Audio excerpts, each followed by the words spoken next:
ಏನೇ ಬರಲಿ ಏನೇ ಬರಲಿ ಸಿದ್ದರಾಮಯ್ಯನಿಗೆ ಯಾರು ಪರವಾಗಿಲ್ಲ ಅಷ್ಟೇ ದಯವಿಟ್ಟು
ಇವತ್ತಿನ ದಿವಸ ಬೆಳಗಾವಿ ಜಿಲ್ಲಾ ಎಲ್ಲ ಲಿಂಗಾಯತ ಸಂಘಟನೆಯ ಪರವಾಗಿ ಲಿಂಗಾಯತ ಸಮಾಜದವರು ಎಲ್ಲರೂ ಸೇರಿ ನಮ್ಮ ರಾಜಕೀಯ ಶಾಸಕರಾದ ಬಸವನಗೌಡ ಪಾಟೀಲ್ ಯತ್ನಾಳ್ ಅವರು ಬಸವಣ್ಣನವರ ಬಗ್ಗೆ ಅವಹೇಳನಕಾರಿ ಮಾತನಾಡಿದ್ದಕ್ಕಾಗಿ ನಾವು ಅವರ ಬಗ್ಗೆ ಅವರ ವಿರುದ್ಧವಾಗಿ ನಾವು ಇವತ್ತು ಪ್ರತಿಭಟನೆಯನ್ನು ಹಮ್ಮಿಕೊಂಡಿದ್ದೇವೆ. ಇದಕ್ಕಾಗಿ ಆಫೀಸ್ನಲ್ಲಿ ಕೊಟ್ಟು ನಾವು ಅದನ್ನು ರಿಸೀಟ್ ತೊಗೊಂಡ್ಬಂದೇವಿ. ಅವರ ಪ್ರಕೃತಿ ದಹನ ಮಾಡ್ತೇವೆ ಅಂತ ಹೇಳಿ ನಾವು ಅದನ್ನು ರಿಸೀಟ್ ಅಂತ ಹೇಳಿ ಕಾಪಿ ತಂದೇವಿ. ಆದರೂ ಸಹಿತ ಇಲ್ಲಿ ನಮಗೆ ಅದನ್ನು ಸ್ಟ್ರೈಕ್ ಮಾಡಲಿಕ್ಕೆ ಆ ಪ್ರಕೃತಿ ದಹನ ಮಾಡಲಿಕ್ಕೆ ನಮಗೆ ಪೊಲೀಸ್ ಅಡ್ಡಿ ಮಾಡ್ತಾ ಇದ್ದಾರೆ.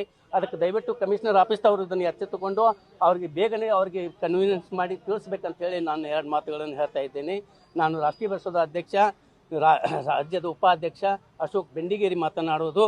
ಮತ್ತು ನಾವು ಯಾವತ್ತೂ ಇವತ್ತು ಅದನ್ನು ನಾವು ಕೊಟ್ಟದ ಅರ್ಜಿಯನ್ನು ರಿಸೀಟ್ ಅಂತ ಕೊಟ್ಟಾಗ ಅವರು ಇತ್ಯರ್ಥ ಮಾಡಲೇಬೇಕು. 3 ದಿವಸದವ್ರು ಸಕಾಲ ನಿಯಮಗಳು ಏನು ಹೇಳ್ತದೆ, ಯಾವುದೇ ಒಂದು ಅರ್ಜಿ ಹೋಗಲಿ, ಹರಕ ಕಾಗದ ತುಗುಡಿ ಹೋಗಲಿ, ಅದನ್ನು ಅವ್ರು ಇತ್ಯರ್ಥ ಮಾಡಿ ಅವ್ರಿಗೆ ಉತ್ತರ ಕೊಡಬೇಕಾಗ್ತದೆ.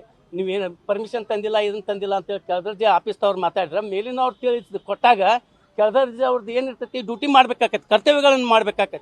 ಆ ಕರ್ತವ್ಯಗಳನ್ನು ಮಾಡಲಿಲ್ಲ ಅಂತಂದ್ರೆ ನಾವು ಕಮಿಷನರ್ ಆಫೀಸ್ಗೆ ಹೋಗಿ ನಾವು ಧರಣಿ ಕೊಂಡಿರ್ತೇವೆ.